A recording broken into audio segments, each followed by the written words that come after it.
Hey guys, it's Lisa. It's Thursday afternoon and it's time for Are You My Cousin YouTube Live. I'm so excited to come from you today. I was already looking at the comments, guys, that you guys are coming in. I love you guys are giving me weather reports around the country, which I love actually. I'm actually here in North Carolina and it is a beautiful, beautiful fall day. In fact, when I'm done here, I am going outside to my back porch and enjoying the sunshine a bit. So let me see who else here. Hey, Kathy is she says chilly, Northwest Ohio, but Bill's got an Indian summer in Long Island. Hey, Nicole from Fort Wayne, Indiana. Erin Lee from Idaho. We have Bob and Verna from Victoria, BC, Canada. I'm sorry, British Columbia, Canada.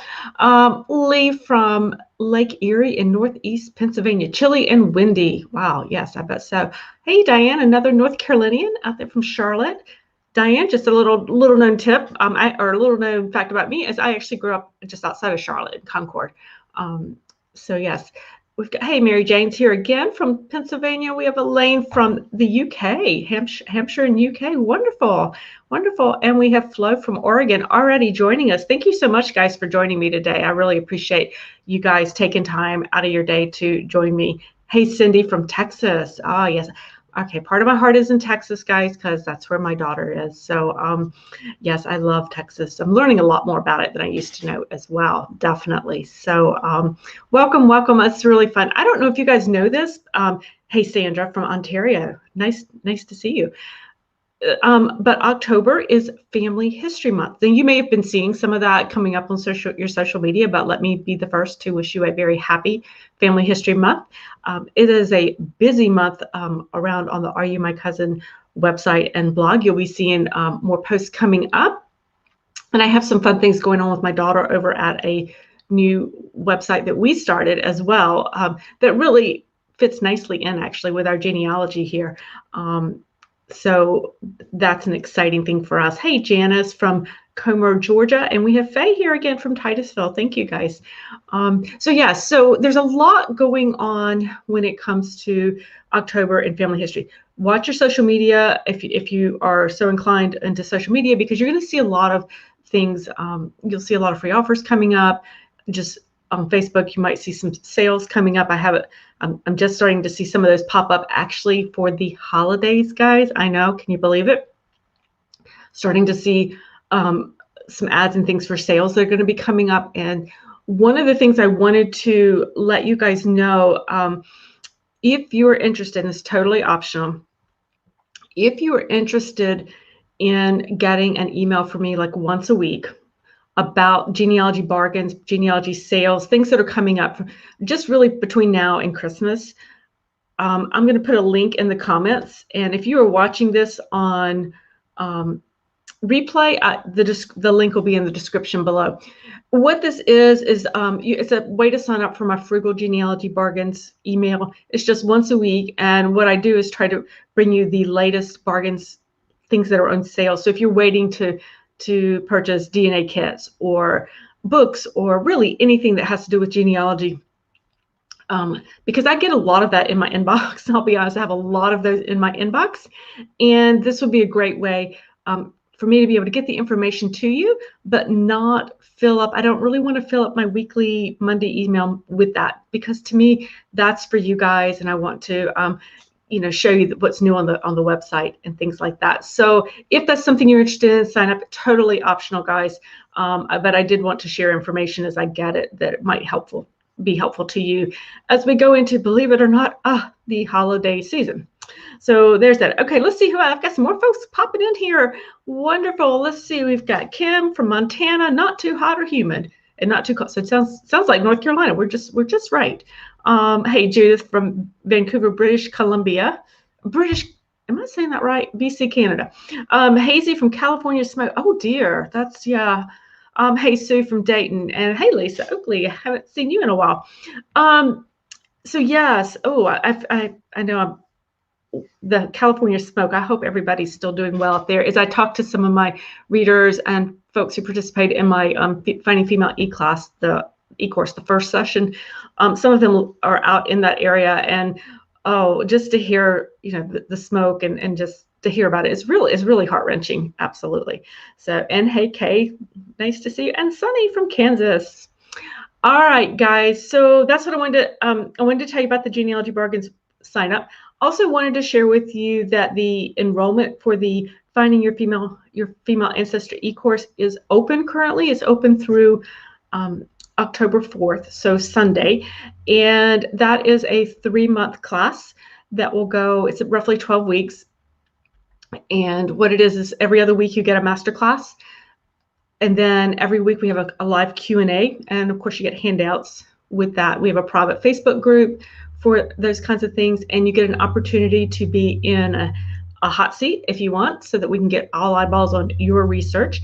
And then we also have an ongoing and growing resource list. So as I find resources that are helpful to those in the group, if you guys find things, we're all just kind of adding to that. We can all add to that and help each other out and kind of grow each other, because we each have different ideas and find different, how you stumble across helpful things for others when you're doing your research. So there is that. Kickoff is October 5th, so Monday. But that is open currently, and I'll put that link in here as well for you guys to check on it. Oh, yes, Nicole did sign up. I know. I'm looking forward to that. I'm so glad that you did. Let me pop that link in there. And again, I'll put that in the chat as well. So interesting. So, great. So, okay. Hey, guys. Oh, guys, wonderful. We got so many people in today. I'm so excited. Hey, Catherine from West Tennessee, and we have Melinda from Buffalo. So welcome, welcome. Oh, and Sandra from Michigan. I hope I didn't miss anybody. Okay, so what we are here today is to talk about female ancestors, because they've been on my mind a lot lately. I think part of that comes from growing up and really knowing a lot of my older generations and knowing the females. Here's another little known fact about me, is I actually am a graduate of Meredith College in Raleigh, which is an all-women's college, Baptist College.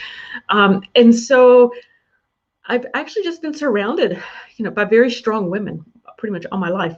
Men too, of course. But I'm really fascinated by their stories, because oftentimes they are the little known stories. And so that, as you can tell, as I've been doing my own research, I've created the e-course, the whole bit. Obviously, I focus a lot on female ancestors.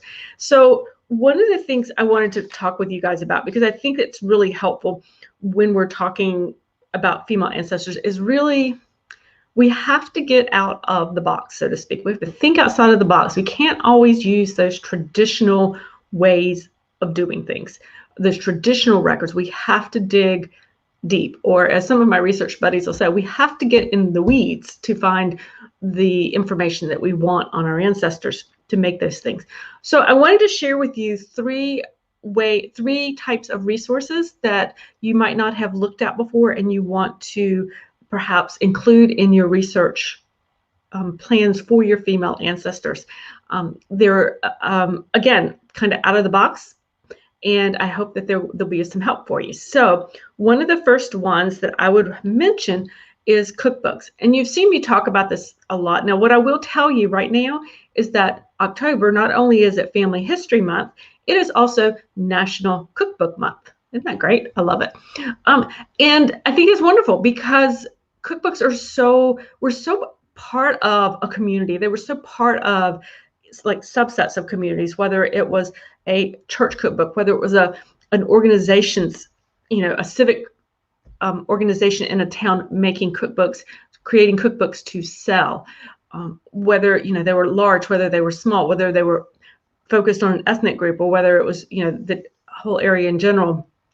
Cookbooks were very much a part of life, and they date back. They go way back. So, I mean, it's not something that's just a modern thing that we think about. We think about the little spiral-bound cookbook in my cookbook shelf that came from my grandmother's church. Absolutely, those are part of it. But cookbooks date back well into the 1800s, and so it gives us a glimpse into the women of that organization, or so whether it was a church, maybe, so it might give you that glimpse into your ancestors' world. And when they are a part of, if you find a recipe that they've written and they're included in a book, in that cookbook, well, you've just stumbled upon a lot of information. You've stumbled upon things like, well, first of all, where she is in place and time. You stumbled upon her fan group, her friends, her family, other collateral ancestors who could be in that cookbook as well. Oftentimes you'll find the history of whatever that organization is, and so you discover what is important to your ancestor. And I mean, let's face it, guys. Back when these were being created, if you were a woman in that organization, you absolutely, I'm assuming, wanted to have your recipe included, because what if you didn't want to participate, or what if you didn't? How would you be viewed by the other folks in the community? Would they think you not a very good cook or not a very good housekeeper? And this was important to your ancestors at that time. I've said it a lot, and I'll continue to truly believe it, but if something is important to your ancestors, then it has to be important to you as a researcher. Even if we don't agree with it, it still has to be important to you to be able to fully understand what she's done. Now, the great thing about cookbooks is there are a lot of the older ones that are available online at Google Books for free. So that's a good place to go and search for cookbooks in locations. Check vertical files at libraries. Now, I know a lot of libraries are still closed or limiting access to it. Just call the librarian. What I'm finding is that when I've called repositories because of COVID and things being closed, that a lot of the workers are still working on various projects, and they are more than willing to help patrons when you call them. So I would encourage you to try that, even if you're not able to.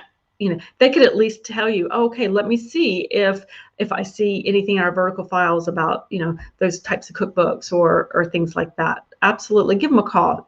I have done this on several occasions and found folks to be extremely helpful and fast. Oh my gosh, the information is so fast.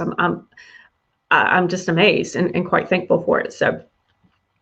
Yes, let me check. I saw some things popping through the comment section. Let me check them here, guys. As a one-person solo doing this, I have to stop every now and then and take a peek. We got Heather from Indiana. Hey, Monty from Oregon, and Carolyn from Arizona. So wonderful. So glad you guys are here. So definitely check the cookbooks with that kind of thing. The other place to find cookbooks, guys, would be if you like old used bookstores. When those open back up, great place to find the antique or the older cookbooks. They're just fascinating to read. Okay, so that's one of the first places to look. Another place to check would be think about directories. Now, you guys know I've talked a lot about city directories. I'm not going to go way into that, but think about things like business directories. So my genealogy buddy, Melissa Barker, who's also known as the Archive Lady, had mentioned to me one time, and she actually did in a previous YouTube live with me, talked about consider that women were late bloomers. So in other words, maybe she got married and she had her kids and she raised her kids. What if she suddenly found herself widowed, but yet still, needed to support herself and any younger children, or maybe she just needed to get out of the house because she didn't have to raise those kids anymore. So consider that she may have had a business or a type of career. Yes, maybe a little bit unusual, but not out of the realm of possibility. And when it comes to finding female ancestors, we have to explore all the possibilities. So example would be to check out the business directories or the business listings in the city directory. So if your ancestor, maybe she created a business as a milliner, as a hat maker or a seamstress, maybe that was her business, then she could potentially be listed in those business directory areas. Another thing to look at when you do that city directory research is that some city directories do not include women, except women who have businesses or who, business women. So look at the always check the front of the city directory, because those older ones sometimes didn't include individual listings for the women, but unless they had their own business. So that would be a place to look. So don't overlook those business type of directories there, because you very well may find them there. And if you do, and you discover that they have a business, that potentially could lead to other records. You just have to kind of keep following that trail. Once you find out, she was a milliner or a hat maker, then my next thinking process would be, could there be records for that? Now, did she work for somebody, did she have her own storefront? So would I find records in that? Here, I've actually seen this, so this is definitely something I would actually consider. If I have an ancestor and I discover she's a seamstress or a milliner, she had a business, then I'm going to see if any of the ledgers survived.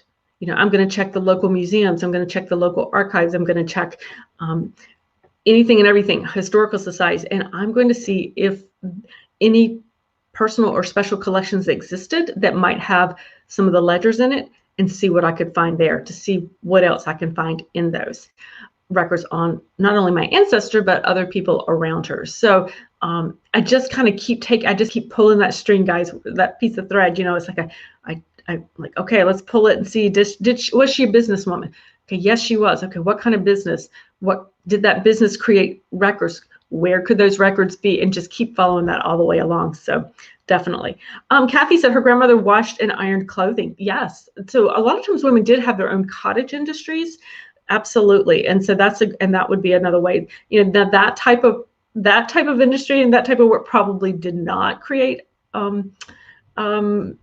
records, I would think, Kathy, unless she, opened up a laundromat or some type of more formal business like that. So, yeah. Hey, Pat. Oh, glad you made it, Pat. I'm so glad you were able to come from Tennessee today. And we have Phil from Detroit, Michigan. Okay. So so we've talked about cookbooks. We've talked about like business directories or, business focused directories. The other thing would be local county histories. Now, I don't know how much you guys are getting into some of the local county histories. Typically, I do not find these online. Typically, I find them at local libraries. I find them at genealogical societies, historical societies, their own repositories. Usually the archives or the state library has them. I think here in North Carolina, they're in the State Library of North Carolina, which is one floor down from the archives. And those are very helpful. Now, they're usually pretty big books. Let's see if you can see my fingers here. They're big books. And what they are typically, at the beginning, they'll tell a lot about the history of the area, of the county, and maybe who settled it and where they came from, and anything that's kind of, they want to write about. And again, these are done typically by historical societies. And then what they have done is they have gathered stories. So these are all user submitted stories on families. And you might have photographs of individuals, and they tell the story and they give the history. Those are very helpful, and they have men and women. So I actually encourage you, regardless if you're searching for men or women, look in those county histories.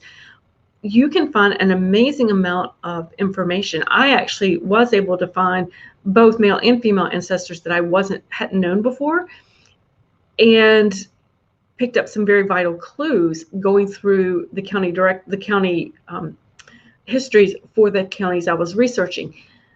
And here was even better, guys. Again, how I always think with that resource, how can I take that resource one step further? Well, in the case of county histories, when you find the write-up of your family, if it includes a female ancestor, if it includes, a male ancestor, usually either at the bottom of the entry, or they may be footnoted, or they may be just referenced, and they'll be in the back of the book, is who provided that little write-up, or who provided the information and the photograph.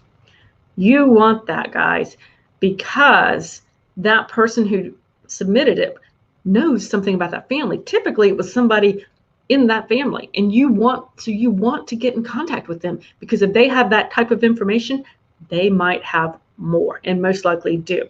Now, granted, sometimes these books have been published for so long that person, the addresses are no longer good. It's even potentially that the person has passed away, but it gives you a starting point of a potentially living descendant that you can reach out to.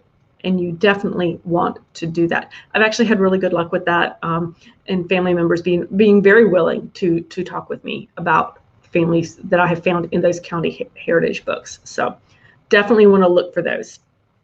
All right, let's see what here. So Phil said he's trying to find out about his maternal great-grandmother. She came from Hungary and raised 5 daughters after your great-grandfather passed in 1933. And she passed about a month before you were born. Oh, wow. Wow. What an amazing history, though, that you have with that. So definitely. There are lots of things to try, Phil, with that. When you have, what I tell people, once you've exhausted the research of her, you definitely want to research all of her daughters as well to see what kind of information that you might find on her in their records as well. Sometimes, and it's actually, I wrote about this in a post. It's an older post, but I just recently updated about how to find out where your ancestor came from. So like if you know she came from Hungary, but you're not sure what part of Hungary, would be to research, when you're done researching her, research the daughters, because you may find the information on their, even possibly their death records. Sometimes you can find, they'll list not just country of where the parent was born, but they might list the town or the city. I've seen those types of information, and that can be a number of years forward. I've even seen it on census records as well. So make sure you get into all the daughters, which I know can get a little tedious sometimes, because again, it's more women to research. Hey, Sandra, she said her grandmother was a housekeeper and a maid, mostly at cottages in the tourist area on the shores of the Georgia Bay. Yeah, and that's a really, again, those types of things probably won't necessarily generate a record unless maybe she advertised. It was probably word of mouth, but possibly not. It may be that she was, had a little advertisement in a newspaper somewhere that she, for her services. If that's, or possibly she worked with an agency thing. I love hearing what women did, because I think our ancestors, just as we've had to be very creative in a lot of things during COVID and social distancing, our ancestors did too. They did what they needed to do, and they figured it out when they needed to make more money or they needed to support themselves. I just think it's fascinating to kind of know what's behind it with that. Sandra said, yes, women can be very resourceful. Absolutely, absolutely. Hey, Davine from Florida. Kathy said her county has been working on a whole series of books interviewing older residents for the last 20 years.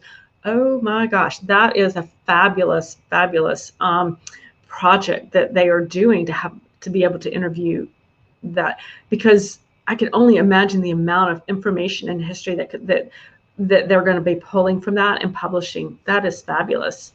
Mary Jane said ship manifest. Absolutely. I think he might be helping fill out there, but check the ship manifest. Or you Mary Jane may be referring to ship manifest will also tell you sometimes occupations as well. I don't see it. I see it more for men, but usually it's like laborer, or a lot of times it always seems for my ancestors domestic, but they do list others. Hey, Dave, good to see you again. And Erin Lee said your grandmother was an assistant postmaster. That's a great, I'm glad you brought that up, because when you have a female ancestor who was a postmaster or an assistant postmaster, you can typically find records for that, because those are going to be federal records. So if you're living if they were living in a county where the records, the courthouse burned or the records didn't survive for whatever reason, those are actually not county records, they're federal records. And so you have an opportunity to find your ancestor in the federal records. So I always check that, because you never know. And sometimes if the husband was the postmaster and died, the wife took over. So again, it's another place to find that female ancestor. Mary Jane said, what she was referring to was that the ship manifest may name the cities where somebody is from. Absolutely. Yes, they might do that as well. And Cherry says that a researcher said to go to the will of an unmarried daughter, as it usually lists relationships of people in bequest. Yeah, so that's actually a really good point. I guess I haven't seen a lot of it, mainly because I think most of my ancestors I've researched have been married. But if you go to the will, she said, of an unmarried daughter, so if you have a daughter and somebody is when they make the bequest out, they will name the person, and then they will name the relationship it has to her.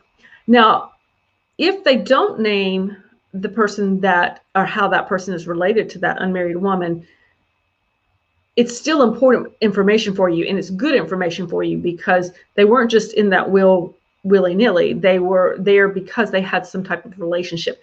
You just have to work a little harder to find that relationship. So that's a little bit different way to go about it. Catherine said, when her grandfather lost his cotton farm in the Depression, your grandmother cleaned houses while he went back to college and got a master's in education to start teaching. That's a wonderful story. Well, not wonderful that he lost everything in the Depression, but what a wonderful thing. You know, she supported him to be able to, and he was able to get his master's. So absolutely. I know my own mother, you know, went back to work after I, you know, got to a certain level in schooling as well. So, yes, and talk about reinventing. I absolutely reinvented my own career. I actually used to work in healthcare, guys, until a number of years ago, and who knew I was going to be a genealogist? I don't think any of us ever saw that coming, but here I am. So anyway, so those are 3 places I would recommend that you guys try if you haven't done that already. It's another way of just looking at that ancestor, because you've got that female and just really thinking about her life and what could she have done. And sometimes I just sit back and I just take a legal pad and a pencil and I just write, and I just kind of free write and go, okay, she could have done this or she could have done that. And I just kind of brainstorm what I call my wild theories. You know, could she appear here? Could she be in a ledger? If she were in a merchant's ledger, would she be in a merchant's ledger? Would she be in a dressmaker's ledger? Would she be, you know, I just let it flow. And then I start taking those pieces of my kind of my brainstorming session and put them into my plan to work on. So you never know what you might find that way. Lee said, county charity rolls list the widows and children. Your grandfather was a young child when his father died, and the great grandmother kept housekeeping, laundry, sewing, and quilting. That's, yeah, absolutely, those charity rolls. And I actually have an article on the website about poor records, and that's what that would be. So that if the county, if a female or if anybody in the county was receiving county money for upkeep, you know, because they couldn't, you know, they needed financial assistance, those create records, because anytime money is involved, they are going to absolutely keep a record of that and keep a list of that.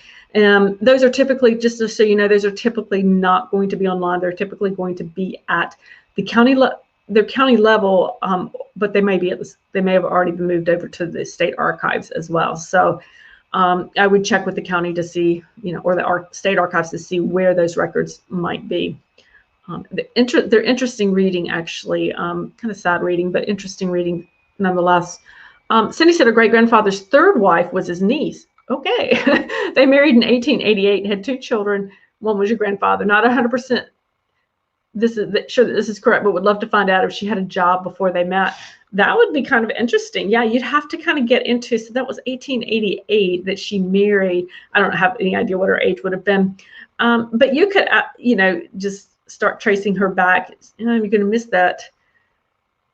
You're going to have to get into the 1880s census on that. I would get into county records on that too. Maybe check out some city directories to see if you can find out where she's living. City directories sometimes, if a woman is working, will indicate where they're working. I've seen that before, so that's a possibility as well to see about that. So there's always something interesting to find, I think. So I would encourage you to look. Okay, guys, I have, if you're interested, so a couple of the posts that we mentioned for the website you might want to look at the records for the poor. The article on that, I've got an article on where to find your ancestor came from. That is applicable to both. Both of those are applicable to male or female ancestors. Absolutely, you can check that one out. And then I have a big roundup post. I think that's the most recent one that is there about finding female ancestors that you can find. I think it's about 5. It's a listing of 5 different posts of where you can find them on the website about female ancestors. One thing I did want to let you guys know, some of you guys may have heard of this one, but my daughter Sarah and I did create a new website, a new blog called Food Memory Project, because it's sort of an offshoot celebrating culinary heritage and food memories. She is very much a foodie. She is a dietitian. And so we put our loves, our hobbies together and our passions together, and we've created a website. And what we're doing is having viewers or readers share their food memories, their memories of a special food from childhood, you can write it up, or you can just, send it in or ask us, to give you a little interview, whatever works best for somebody. And we're having a lot of fun with that. I'll put that in. And this is National Cookbook Week, so I think she was sharing our favorite cookbooks this week. But if that is something that you're interested in, because we're family historians, and food it just really does bring families together, and many times, and it's oftentimes around the family dinner table that we share these stories. So we just felt like this was such a really nice blend of our passions. I would love for you to do that. I would love for you to participate. If you want to, feel free to shoot me an email if you're interested. No pressure, but I did just want to share that with you because it was something that we're really enjoying and having a lot of fun doing as a mother-daughter team with that. So, okay, guys, that's what I have for you today. Don't forget, happy Family History Month. Finding Female Ancestors e-course enrollment is open through October 4th, which is Sunday. Feel free, if you're interested in finding some genealogy bargains, sales that are coming up, feel free to sign up for that genealogy. I think I called it the Frugal Genealogy Bargains email list. Again, totally optional there, guys. And I look forward to seeing you next week right here. And I'm very excited because next week I have Mary Eberly from the DNA Hunters is going to be with me again when we're going to be talking DNA. I have always said I'm not an expert in DNA. I'll still say that, but Mary is an expert in DNA. So she's going to be helping me out like once a month. She's going to be coming and talking about DNA things and sharing different aspects of DNA and how it applies to our genealogy research. And that starts next week and on the 8th. And so I'm very excited to have her back. She's been here with us before and would love to have you guys join us to learn more about DNA from Mary. I think we're going to have a really good time with that. So, all right, guys, have a fantastic afternoon. I will see you next week right here. Bye, guys. You guys are welcome. Oh, you guys are nice. Thank you so much. You guys are really, I appreciate all your good well wishes there. So, all right, bye, guys.